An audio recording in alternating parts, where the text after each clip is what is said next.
Bonjour à tous. Passer le concours général de mathématiques est un très bon choix. Pourquoi est-ce que vous le passez? Deux bonnes réponses. Première, parce que ça vous fait plaisir de faire des maths. Deuxième bonne réponse, car ça va magnifier votre esprit et votre intellect. Les mauvaises réponses, un professeur de mathématiques vous a supplié de le faire. Autre mauvaise réponse, ce sera un plus pour votre dossier.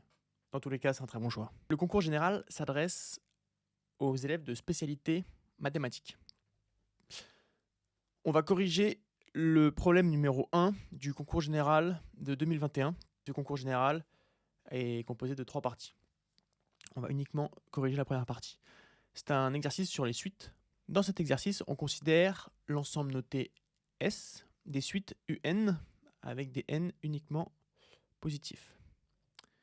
UN sont à valeur réelle, telles que donc là, la suite UN est définie par récurrence. UN plus 1 est égal au facteur de exponentielle de UN sur n plus 1. C'est la définition pour tout n supérieur à 0. Pour tout nombre réel x, on note ux, la suite appartenant à S, et dont le premier terme vaut x. Les suites de l'ensemble S sont alors définies par récurrence, avec u0 qui sera égal à x, et un plus 1, on en a déjà parlé. Donc on continue avec les notations. Un de x, c'est le terme d'indice n. Après, l'énoncé détail, donc u0 de x est égal à x, u1 de x est égal à exponentielle de x. Question 1, démontrer que toute suite appartenant à S est strictement positive à partir du rang 1. Alors c'est vrai que pour le rang 0, le x il appartient à R, donc donc il peut être très bien négatif, mais c'est une question facile. Une fois qu'on passe au rang 1, donc u1 par exemple est égal à exponentielle de x sur n plus 1, exponentielle de x est toujours positive. Pareil pour n plus 1, donc u1 sera positif. De la même manière, un plus 1 est égal à exponentielle de un qui est toujours positif sur n plus 1. Positif, tout est positif. La question 1, très facile. Question petit 2. Soit la suite un une suite appartenant à l'ensemble S, qui était défini avant. Démontrer que s'il existe un grand N supérieur à 2, pour lequel U de grand N est inférieur à 1, alors la suite UN converge, et elle converge vers 0. Il s'agit d'une implication. Le raisonnement classique, c'est on suppose la première partie de l'implication. Alors soit un grand N supérieur à 2, tel que U grand N est inférieur à 1. Et maintenant, on va en déduire le résultat, que ça converge vers 0. Donc ça, qu'est-ce que ça implique? On reprend la formule de récurrence. Donc U de grand N plus 1 est égal à E puissance grand N sur grand N plus 1. Le numérateur, il est inférieur à E puissance 1, puisque UN est inférieur à 1. E est exponentielle est une fonction croissante. Donc numérateur inférieur à 1. Le numérateur N est supérieur à 2. Ce qui signifie que le dénominateur est inférieur à 3. Et le dénominateur est supérieur à 3. Comme c'est un dénominateur, c'est 1 sur le dénominateur, ça signifie que c'est inférieur à 3. Inférieur à 1. Donc le dénominateur est supérieur à 3, ce qui signifie que 1 sur le dénominateur est inférieur à 3. Donc on peut dire que en haut c'est inférieur à 3, en bas c'est inférieur à 3. Donc l'ensemble est inférieur à 1. U grand N plus 1 est inférieur à 1. On vient simplement de montrer que au rang grand N inférieur à 1 implique au rang grand N plus 1 encore inférieur à 1. Donc on peut prolonger le raisonnement. Au rang grand N plus 2, UN sera encore, U de N plus 2 sera encore inférieur à 1, etc. Donc pour tout N, pour tout petit n supérieur à grand N, on vient de montrer que UN sera inférieur à 1. On revient à la formule de récurrence. UN plus 1 est égal à E puissance UN sur N plus 1. Et là, vous dites, mais on tourne en rond. Non, pas vraiment, puisque là, il s'agit d'un petit n plus du n de tout à l'heure. Et donc, si on reprend ça, on sait que UN est inférieur à 1. Donc, UN plus 1 est inférieur à E sur N plus 1. Qui tend vers 0 quand n tend vers plus l'infini. Le dénominateur va écraser le terme. On a montré à la question 1 que UN est forcément positif. Donc qu'est-ce qu'on voit? On voit que UN est compris entre 0 et une suite E sur N plus 1 qui tend vers 0. Théorème des gendarmes, la suite UN tend vers 0. C'est exactement ce qu'on nous demandait dans la question petit 2. Alors maintenant, question petit 3. Soit UN, une suite appartenant à S, démontrer que si cette suite ne converge pas vers 0, alors elle diverge vers plus l'infini. On a de nouveau une implication. C'est de nouveau une implication. Donc on va supposer dans un premier temps que une suite UN donc, qui ne tend pas vers 0 quand n tend vers plus l'infini. Avant la question 3, il y a une question 1. Donc on peut utiliser le résultat de la question 2 pour trouver la réponse à la question 3. Il ne faut pas se priver. Donc là, on voit que notre suite ne converge pas vers 0. C'est-à-dire que impossible qu'il existe un n supérieur à 2 pour lequel UN serait inférieur à 1. Parce que sinon, ça voudrait dire que UN tend vers 0. On réutilise ça. Donc c'est-à-dire que si c'est impossible qu'il existe un n supérieur à 2, tel que UN inférieur à 1, c'est-à-dire que pour tout n supérieur à 2, eh ben, UN est forcément supérieur à 1. Oui, parce que si jamais il y en avait un qui était inférieur à 1, alors on se retrouverait dans le cas de la question 2, et donc UN tendrait vers 0. Ça, c'est une première déduction qu'on peut utiliser. Est-ce que ça va nous permettre de déduire que UN diverge vers plus l'infini? On va essayer en tout cas. On n'a pas beaucoup de données dans l'énoncé, donc utilisons ce qui est à notre disposition, à savoir la formule de récurrence. UN plus 1 est égal à exponentielle de UN sur N plus 1. Tout à l'heure, on a déduit que UN était supérieur à 1. Pour tout n supérieur à 2,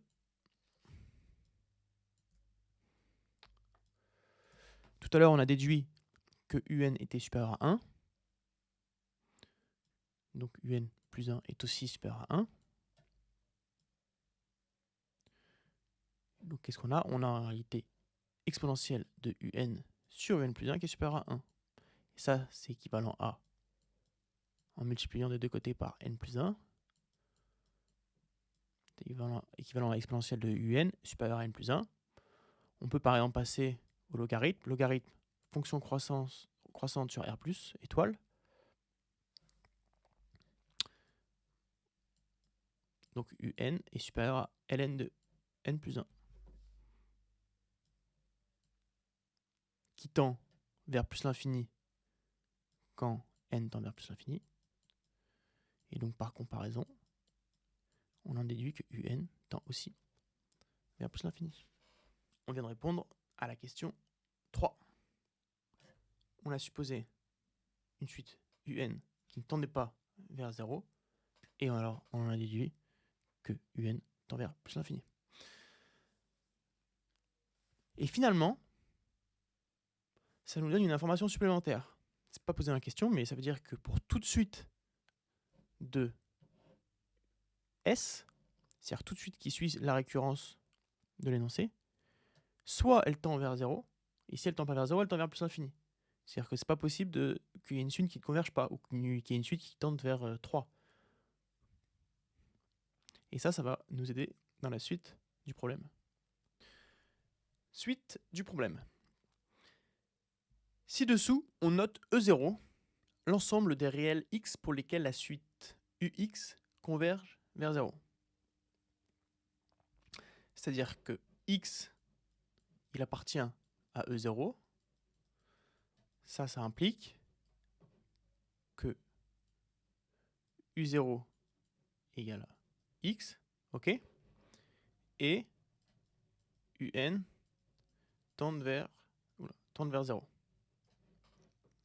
Ok. Deuxième notation, E infini, l'ensemble des réels x pour lesquels ux diverge vers plus l'infini. Ça, c'est un peu le parallèle. E infini en indice, c'est-à-dire que U0 égale x et UN tend vers plus l'infini. Question 4, démontrer que 0 appartient à E0.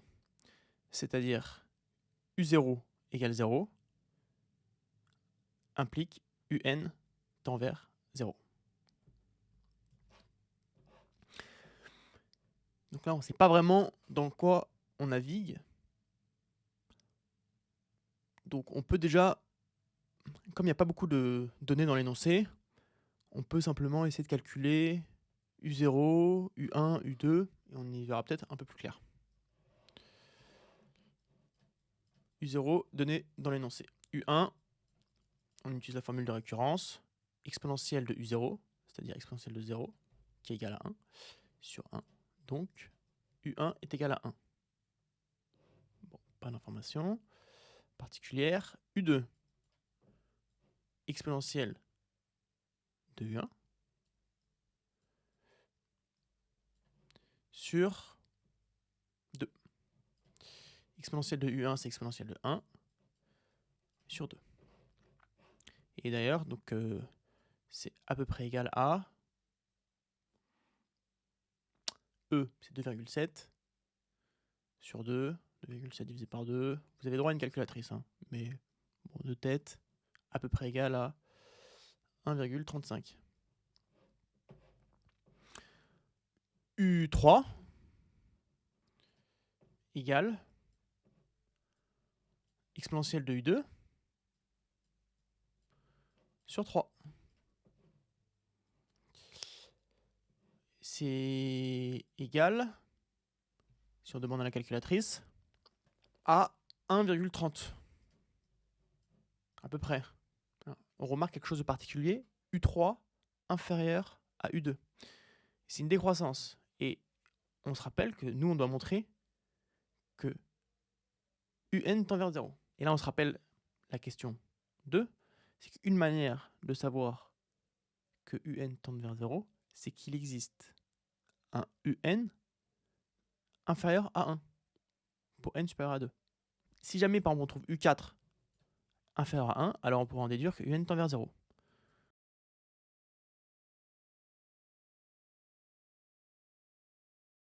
Et là, on demande à la calculatrice 0,915, qui est bien inférieur à 1. Et comme on l'a vu dans la question 2, on peut en déduire que UN tend vers 0. Et donc, 0 appartient à E0. Question 5, petit a. Démontrer que pour tout entier n supérieur à 0, la fonction qui a tout x associé UN de x est strictement croissante sur R. Alors là, on mélange les fonctions et les suites. Donc justement, il ne faut pas s'en mêler les pinceaux. Mais nous, on va bien travailler avec une fonction. C'est la fonction qui a tout x associé UN de x. Qu'est-ce que UN de x? UN de x, c'est le nème élément de la suite UN avec U0 qui est égal à x. On rappelle ce que c'est qu'une fonction croissante. Une fonction croissante, c'est...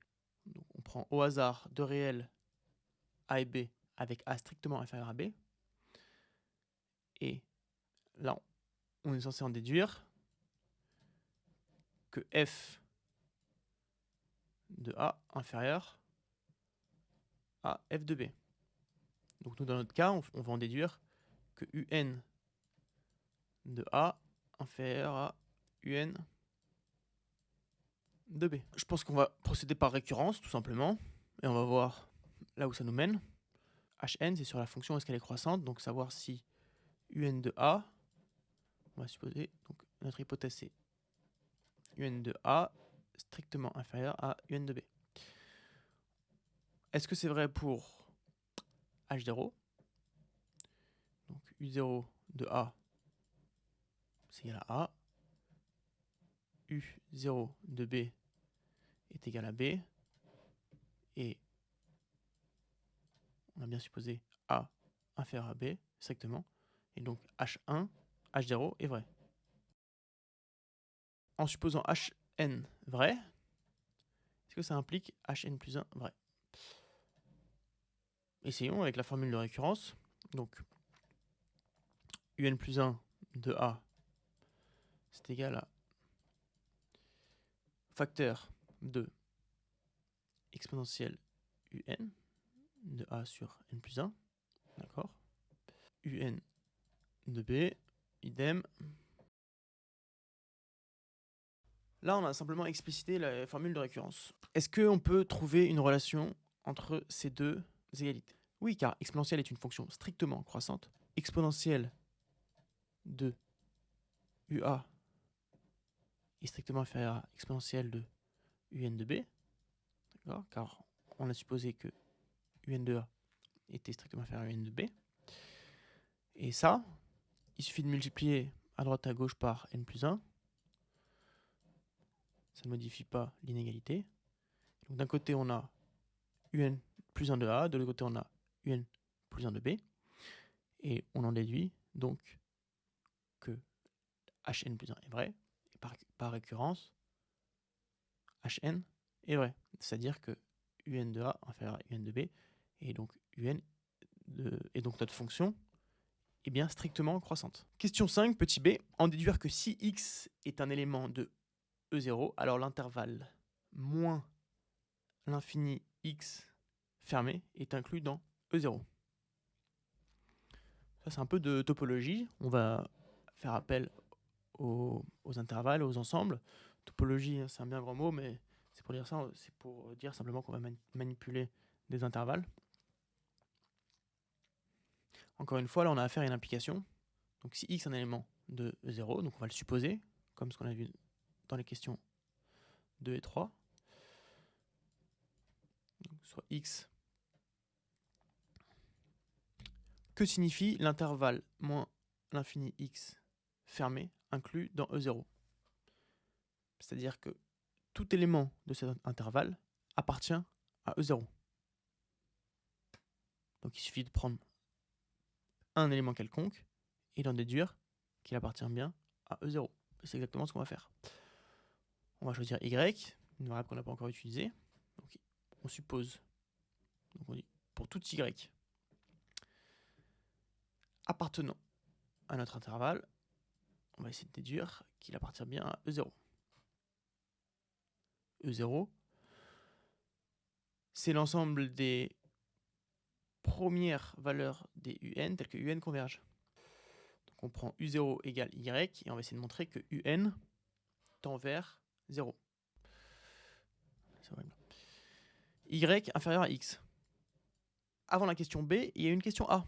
Dans la question A, on nous a demandé de montrer qu'une certaine fonction était croissante. Et si on appliquait la réponse de la question A pour résoudre la question B? Ça m'a l'air de ne pas être une idée trop saugrenue. Donc finalement, en l'appliquant, on en déduit que un de y inférieur à un de x.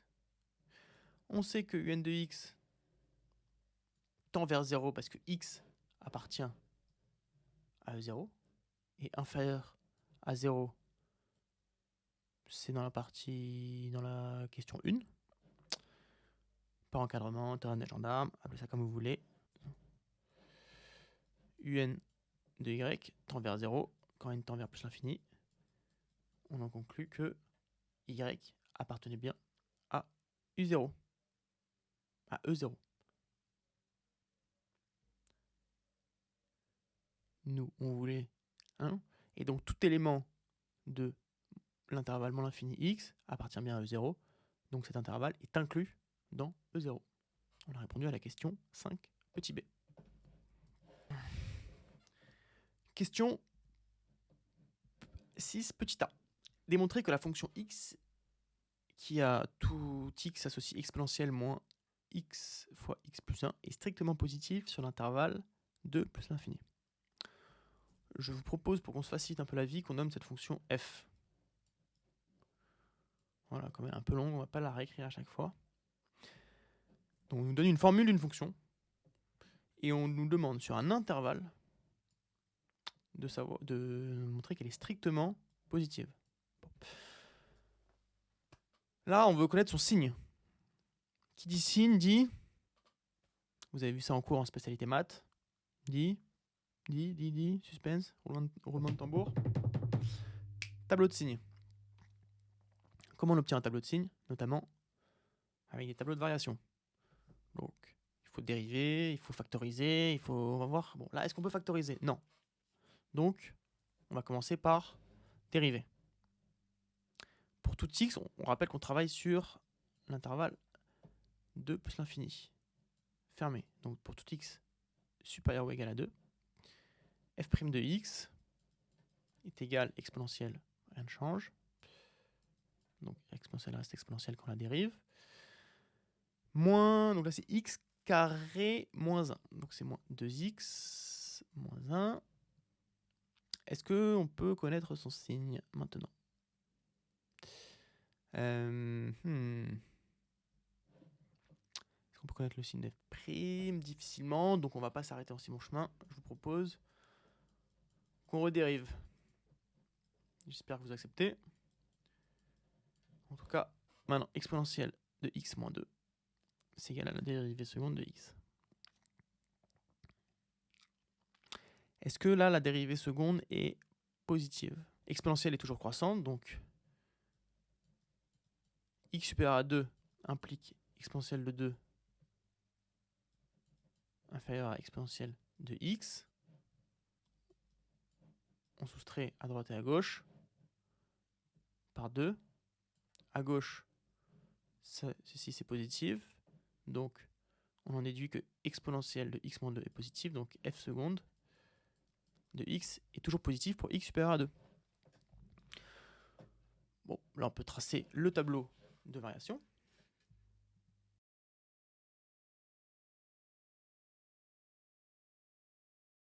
Avec f' donc de 2 qui est égal à, on le vient en haut, exponentielle de 2 moins 4 moins 1. Et exponentielle de 2, c'est 2,7 au carré. Donc ça, c'est encore strictement positif.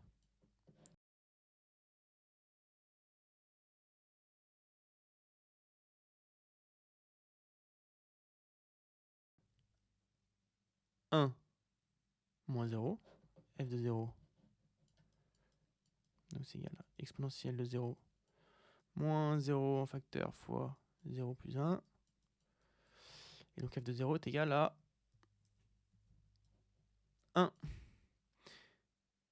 Et comme f est croissante, donc toutes les images de f sont supérieures à 1.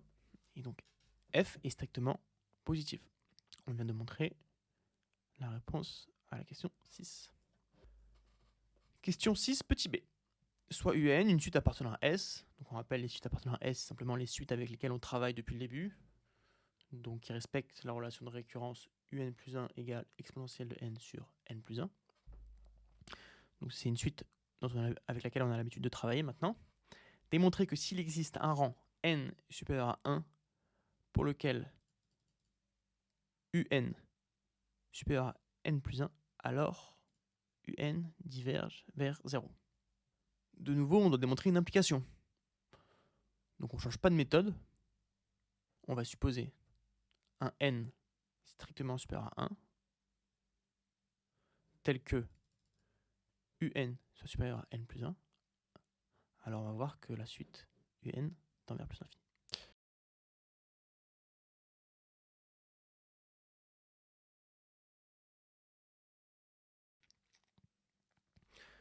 Donc c'est toujours le bon réflexe, c'est de voir que avant la question petit d, il y a une question petit a. Et quand j'ai la question petit a, elle n'a pas grand-chose à voir avec un problème de suite. On donne une fonction un peu qui sort un peu de nulle part. Et donc un bon réflexe, c'est de se dire éventuellement, est-ce qu'on ne pourrait pas utiliser cette fonction pour répondre à notre question. Donc on n'a rien à perdre, seulement un peu de temps, c'est vrai, mais bon. On va quand même essayer. Qu'est-ce que nous dit cette... Et d'ailleurs, on voit qu'il y a un petit lien qui se dessine.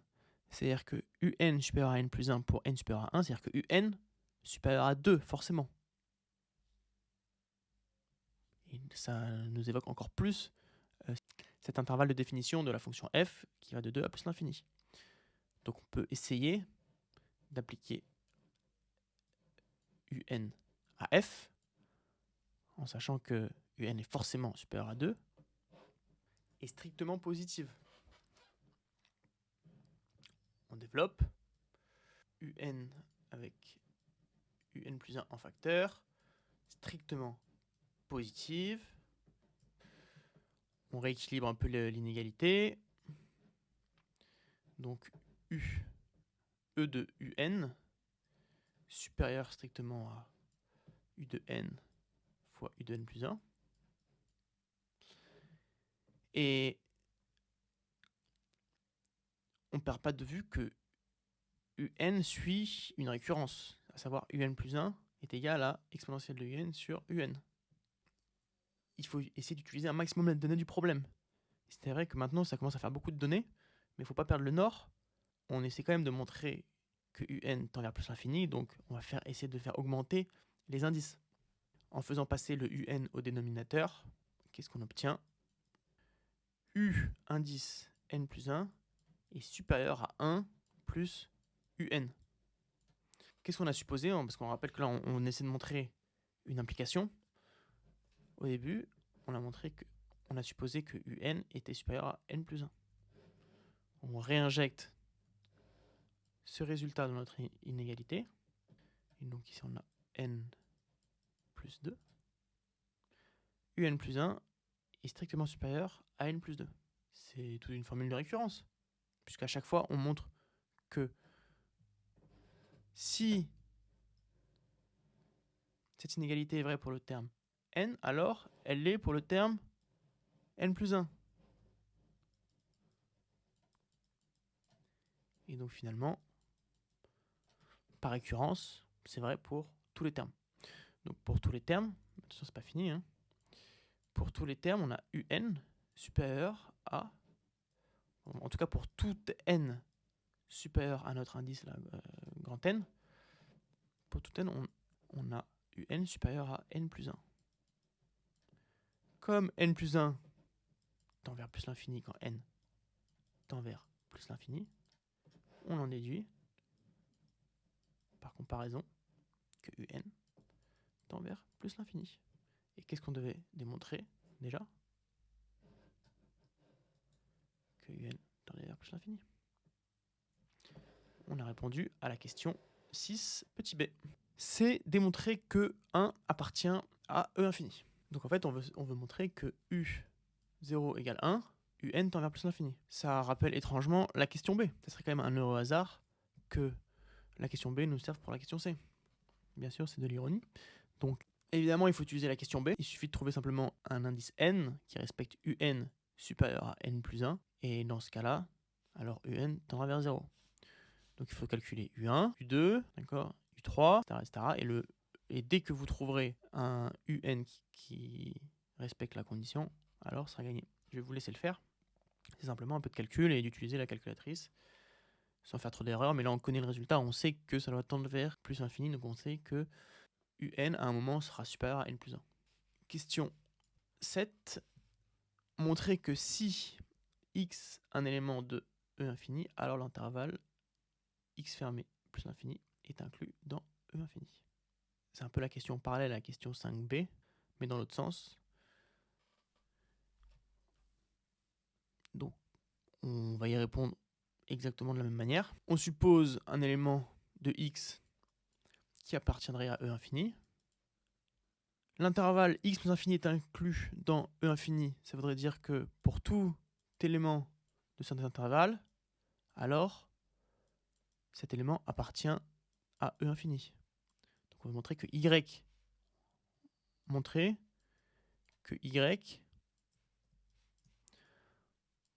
veut montrer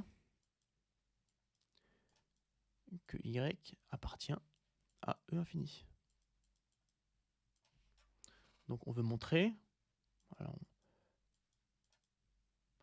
que pour U0 égale Y, UN tend vers plus l'infini. On peut comme ça dérouler à l'inverse. On peut dérouler rétroactivement le raisonnement. Et comme ça, on connaîtra mieux on saura mieux par où commencer. Pour répondre à la question 5 petit b, on avait utilisé la réponse à la question 5 petit a, à savoir la fonction x, à savoir que la fonction k tout x associée un était strictement croissante. Ça nous avait permis de répondre à la question 5b. On peut essayer de faire pareil pour la question 7. Donc là, la question C, on sait que x est inférieur à y. Ça implique donc un de x tout simplement inférieur à un de y. On sait que un de x, comme x appartient à E infini, on sait que ça tend vers plus l'infini quand n tend vers plus l'infini.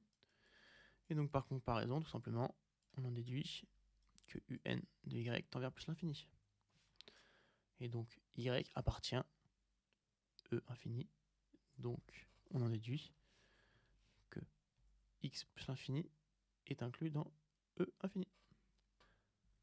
Nous allons maintenant démontrer qu'il existe un nombre réel delta, tel que l'intervalle moins l'infini delta ouvert est inclus dans E0 et l'intervalle delta plus l'infini est inclus dans E infini. Donc là, on est en train de nous dire qu'on va démontrer que la droite des réels, elle est coupée en deux. À gauche, E0, à droite, E infini, et au milieu, delta, avec delta qui serait plutôt du côté E infini.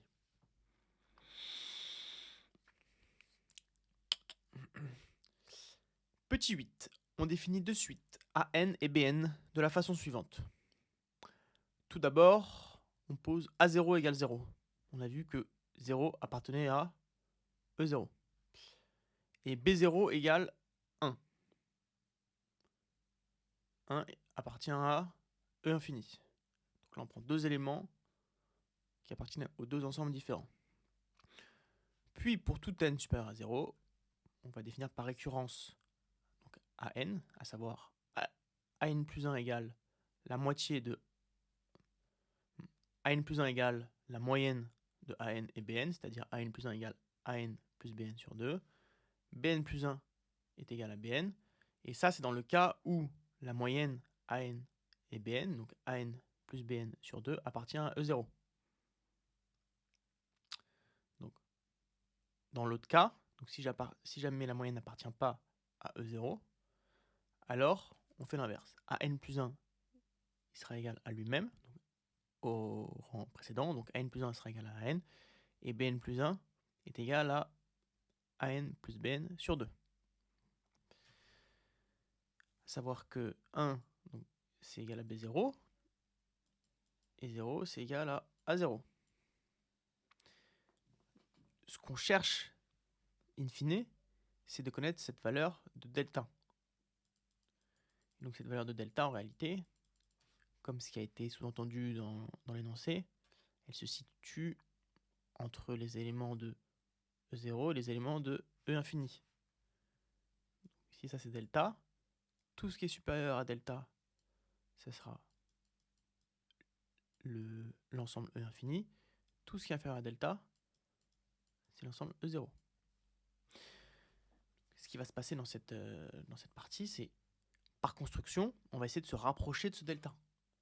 On va essayer de faire tendre Bn et An vers ce delta. Donc on commence avec une première itération. On considère le milieu de B0 est à 0. On voit que le milieu, comme il est inférieur encore à ce delta, il appartient à E0. Donc, comme il appartient à E0, on considère que A1 qui sera égal au milieu, et ben A1 est égal à ce milieu. Donc on va noter A1 ici. Et en revanche, B0 restera inchangé. Puis deuxième itération, de nouveau, le milieu entre A1 et B1 se retrouve dans E0.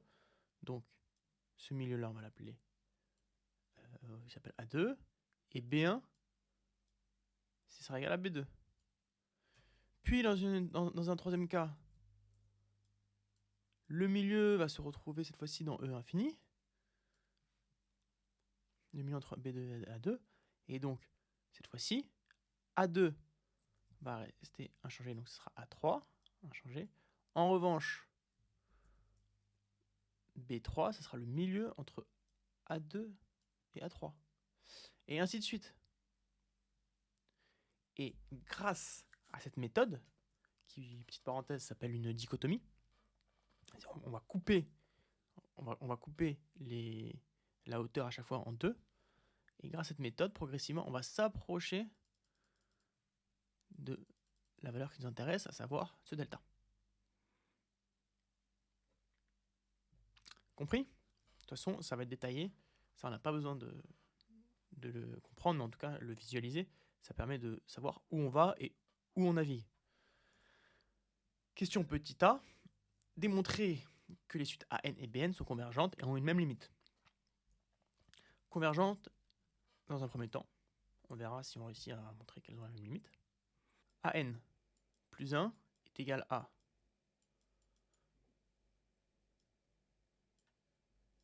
soit, première possibilité, c'est égal à BN, AN plus BN sur 2, en sachant que BN, il est toujours supérieur à AN, donc ce qui fait que AN plus 1 plus BN est supérieur à AN plus AN sur 2. Donc en fait, dans ce cas-là, AN plus 1 est supérieur à AN. Dans l'autre cas, donc le cas où la moyenne n'appartiendrait pas à E0, AN plus 1 est simplement égal à AN.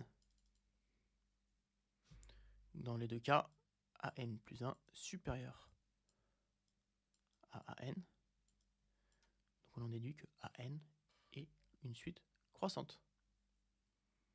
Une suite croissante qui ne pourra jamais dépasser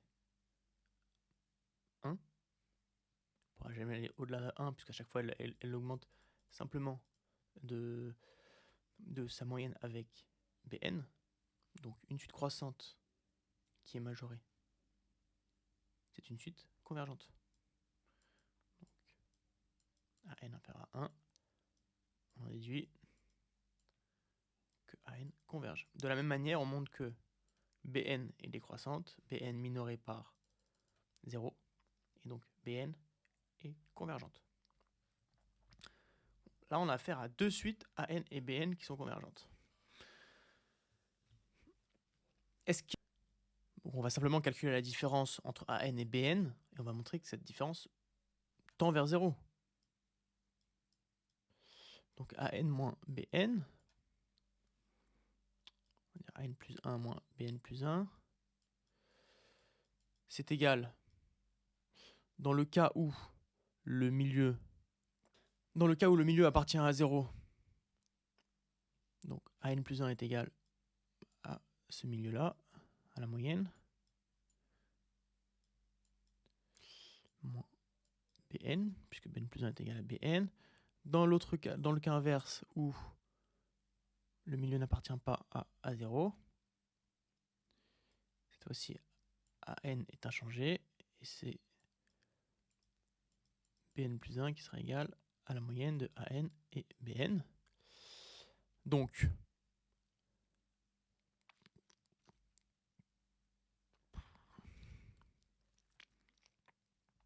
finalement, on se rend compte que dans les deux cas, la différence entre AN plus 1 et BN plus 1, sera égal à la moitié de la différence entre AN et BN. Mais attendez, cette moitié-là, du coup, on se rend compte qu'on a une nouvelle suite. Cette nouvelle suite, par exemple, on pourrait l'appeler UN. Donc UN plus 1, c'est égal à la moitié de UN. On reformule. Donc si UN, c'est égal à AN moins BN, dans ce cas-là, UN plus 1 est égal à la moitié de UN. Et vous avez aussi vu en cours qu'une suite géométrique dont la raison... Et vous avez vu aussi en cours que une suite géométrique dont la raison est strictement inférieure à 1, en l'occurrence ici 1,5, et ben, converge vers 0. Donc UN tend vers 0 quand n tend vers plus l'infini. Et donc AN moins BN tendent vers 0. Que ça veut pour autant dire qu'elles ont la même limite? Dans le cours, il n'est pas dit que si jamais la différence de deux suites tend vers 0, alors chacune des deux suites tend vers une limite et la même limite.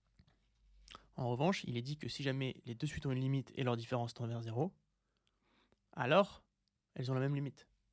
D'ailleurs, il suffit de passer à la limite. On dit on passe à la limite, donc la limite c'est L moins L', et on sait que UN tend vers 0, et donc L moins L' est égal à 0, et donc L égale L'. Soit delta la limite commune aux suites AN et BN, démontrer que l'intervalle moins l'infini delta ouvert est inclus dans E0. Ça, c'est une question qui ressemble pas mal à ce qu'on avait pu voir tout à l'heure. Sauf que tout à l'heure, c'était un intervalle fermé. Là, c'est ouvert. Donc, c'est un peu plus délicat. Je pense qu'un bon dessin va nous permettre d'y voir un peu plus clair. Donc, on a la valeur delta qui est ici, la valeur A0, et progressivement, donc A il est croissant, et A progressivement va se rapprocher de cette valeur delta. Bon. Ce qu'on sait, c'est que A appartient toujours à E0. Par construction, AN plus 1 est égal à AN plus BN sur 2 si jamais ça appartient à E0. Donc, en permanence, A appartient à E0. On a vu aussi à une question précédente que les intervalles, que si jamais un x appartenait à E0, alors l'intervalle moins l'infini x est inclus dans E0. Si ici on reprend nos valeurs de A, il y en a 3, A5, etc., qu'est-ce que ça nous indique? Ce que je viens de dénoncer, c'est qu'en réalité, toutes les valeurs, donc là par exemple là c'est A6, d'accord? Donc A6 appartient à E0, et donc l'intervalle moins l'infini A6 est inclus dans E0, puisque A6 appartient à E0. Donc tout ça, en fait, toutes les valeurs qui seront dessous appartiennent à E0. En sachant que AN, progressivement, il se rapproche de delta. Donc ça veut dire, plus il se rapproche, plus on a d'informations sur E0. Donc, là, tout ça, c'est encore E0. En fait, il va se rapprocher très très près, et tout ce qui va être en dessous d'un même point N très très grand, tout ce qui sera en dessous de AN appartiendra à E0. Et donc c'est comme ça qu'il faut comprendre le fait que moins l'infini delta ouvert soit inclus à E0. Mais là, ce qu'on a fait, évidemment, c'est pas une démonstration. Une démonstration, on va reprendre le raisonnement qu'on avait vu tout à l'heure. Une démonstration, ce serait de dire pour tout x appartenant à l'intervalle, on va montrer que ce x-là appartient à E0. Plusieurs manières de faire, mais je pense que c'est pas mal qu'on s'inspire de ce que je viens de dire, à savoir que plus on augmente les n de A, plus AN se rapproche de delta, d'accord, plus la zone E0 s'élargit, plus on a d'informations sur E0. Donc c'est-à-dire que le moment, en réalité, donc nous, notre x, le x là qu'on a dit, il se situe en fait sous delta, sous delta, donc il se situe quelque part par là. Par exemple là, ici, ça pourrait être notre x, ou ici, ou ici, ou ici, ou là. Mais dans tous les cas, ce qui est sûr, c'est que comme a tend vers delta, il va y avoir une valeur de a pour laquelle a sera supérieur à x. D'accord? Donc ça c'est une vraie démonstration. Donc, an tend vers delta, ok? X est strictement inférieur à delta, donc il existe une valeur de n, n supérieur à 0, tel que an est supérieur ou égal à x, même supérieur strict à x. Là, on utilise une vieille réponse qu'on avait donnée, à savoir que l'intervalle moins an, on sait que an appartient à E0, d'accord? Donc, moins, l'intervalle moins l'infini à n est inclus dans E0, x appartient à cet intervalle, et donc x, on en déduit que x appartient à E0. Et donc, conclusion des courses, cet intervalle-là, il est inclus dans E0. On a réussi à trouver le bon raisonnement parce qu'on a fait un dessin. Encore une fois, il ne faut surtout pas se priver de faire des dessins. Il faut comprendre les mécanismes qu'il y a derrière. Les mathématiques, c'est de l'abstraction, certes, mais ça fait aussi appel à des notions concrètes. On s'approche d'une limite. Donc il faut sentir comme ça à n qui s'approche de la limite, que les questions communiquent les unes avec les autres. Et quand on assemble tout, voilà, ça fait une jolie recette. Et le résultat, c'est ce qu'on vient de trouver. Je ne vais pas faire pour la deuxième partie, pour delta appartient, pour delta plus l'infini inclus dans l'infini, c'est le même raisonnement. Vous avez compris, j'espère l'idée. Petit 9, on suppose C2 égale ln de 2, C3 ln. Je ne vais pas lire tous ces ln, ça va me donner mal à la tête. En tout cas, à la fin, une jolie question. Le nombre réel CL, donc CL c'est des suites, appartient à E0. Comment faire? E0, on rappelle, en fait on veut montrer que pour U0 égale à CL, et ben UN tend vers 0. Pour montrer que donc, UN tend vers 0, on peut faire appel aux questions précédentes. On va voir si ça marche. Donc, une des conditions pour lesquelles ça tend vers 0, ça serait que un terme suffisamment éloigné de UN soit inférieur à 1. On peut essayer de calculer.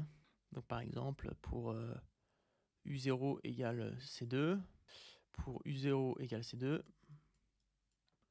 est-ce que au bout d'un certain temps, UN sera inférieur à 1? Ce qu'on va voir, U1 égale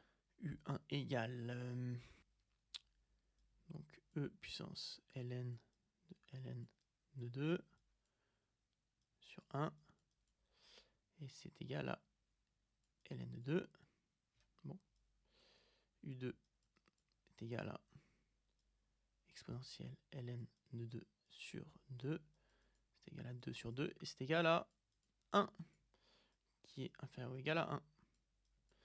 Donc, UN tend vers 0. Donc, UN pour C2 tend vers 0. Donc là, on a montré que C2 appartient bien à E0. Est-ce qu'on va pouvoir le montrer pour les autres, pour généraliser le cas CL? En réalité, oui. Parce que si on prend C, donc U0 égale CL, on remplace un peu de partout. CL est égal à le nombre qu'on... Là, c'est quoi? C'est celui-là. Voilà.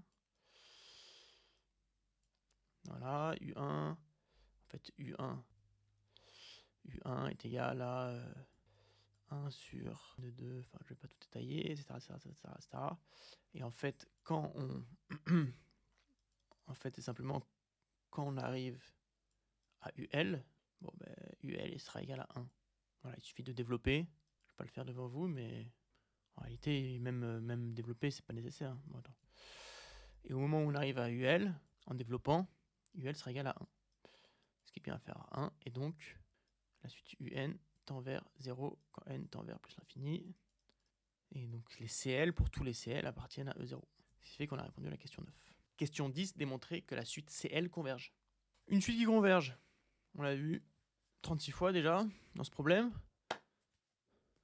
Monotonie, donc croissante ou décroissante. Et majorée et minorée. Tous les CL appartiennent à E0. E0, en fait, on sait que E0, par exemple, est majoré par B0. Donc tous les CL sont majorés par 1. Déjà, on a une première condition pour la convergence.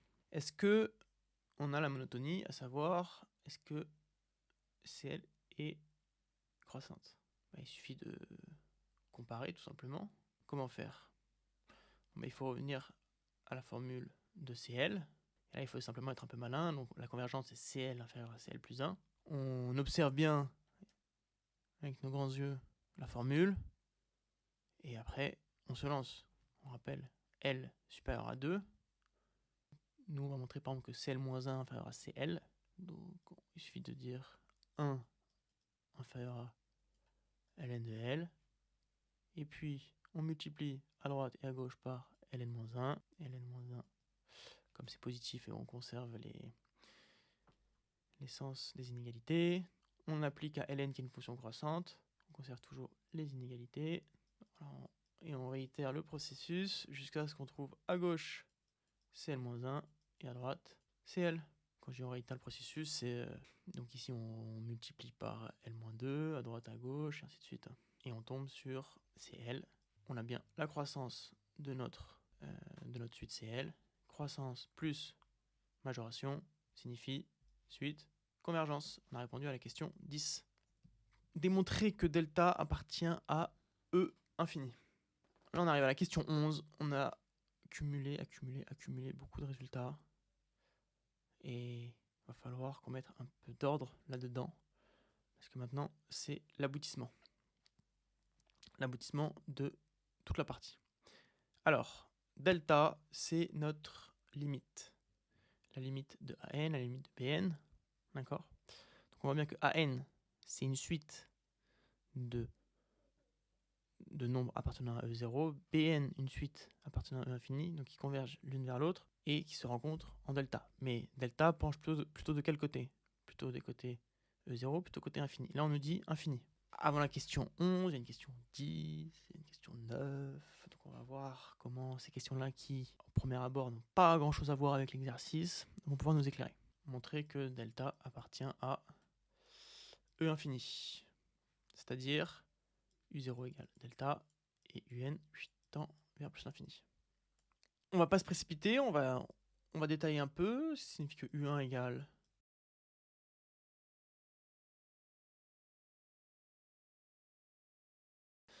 Et là, qu'est-ce qui se passe? Qu'est-ce qu'on voit? Ça saute aux yeux de certains, mais pas de tous. C'est qu'en réalité, on retombe sur le CL, mais au lieu que ce soit une composition de logarithme, on a une composition d'exponentielle. C'est pas de la magie, c'est des maths. Le 3, on le met en facteur. On applique le logarithme. Par exemple, là, qu'est-ce qui va se passer? Et puis, de nouveau, le 2, on le met en facteur. On applique le logarithme. Et ainsi de suite. Logarithme. Et finalement, on obtient ln de ln2, ln de 3 égale delta. Pareil pour l'équation 2. De ln de 2 U2 égale delta. Et ainsi de suite. Et qu'est-ce qu'on retrouve? On retrouve le CL, le fameux CL qu'on avait calculé à la question 9. Magique, je sais pas. Mais en tout cas, on retombe un peu sur nos pieds. Mais c'est pas tout à fait le CL, puisqu'on voit un facteur U qui apparaît. Donc il ne faut pas qu'on tombe dans le piège non plus, il ne faut pas s'enflammer. On veut montrer que notre U tend vers plus l'infini. Est-ce qu'on va réussir? On va pas réussir. Une méthode, c'est de se dire, bon, peut-être qu'on va pas réussir directement à montrer que c'est plus l'infini. On peut faire par l'absurde. Montrer, on suppose que delta appartient à 0. Parce que delta, voilà. Et on en déduit une contradiction. Possible. Par l'absurde, on n'a rien à perdre. Donc on suppose delta appartient à E0. C'est-à-dire UN tend vers 0. Qui dit UN tend vers 0 dit qu'à partir d'un certain rang, notre UN sera très très petit. Par exemple, à partir d'un certain rang, notre UN sera inférieur à 1,5. C'est-à-dire la formule qui est ici, au rang n, sera inférieure, puisque les logarithmes sont des fonctions croissantes, etc. Donc au rang n sera supérieur, cette formule au rang n, donc jusqu'à n, cette formule-là sera supérieure à la formule avec le ln strictement supérieur, puisqu'on va utiliser 1,5. On dit qu'au bout d'un certain rang, on va être un inférieur à 1,5, puisque un tend vers 0. Donc au bout d'un certain rang, en fait, le CL sera strictement supérieur à la formule de gauche de l'égalité au rang n. D'accord? Donc là, il y a le 2, ln de 3, jusqu'au ln de L fois un. Et ça, c'est égal à delta. Donc qu'est-ce qu'on a? On a à gauche, on a CL qui est strictement supérieur à delta. C'est là qu'on est quand même au concours général. On n'est pas le DS du samedi matin. Donc vous voyez, c'est quand même des raisonnements assez compliqués. On passe par l'absurde. Il faut voir, il y a une gymnastique mathématique. Et pourquoi est-ce que je vous ai emmené ici? Donc là, on a le CL strictement supérieur à delta. Pas facile, pas facile. Mais bon, je vais quand même vous donner la réponse. CL est strictement supérieur à delta. Delta, il est supérieur en fait à tous les éléments de E0. C'est ce qui est dit dans 8 petits b. Delta supérieur, ça veut dire que delta est supérieur. Non, pas du tout, c'est que delta, il est supérieur à tous les éléments de E0.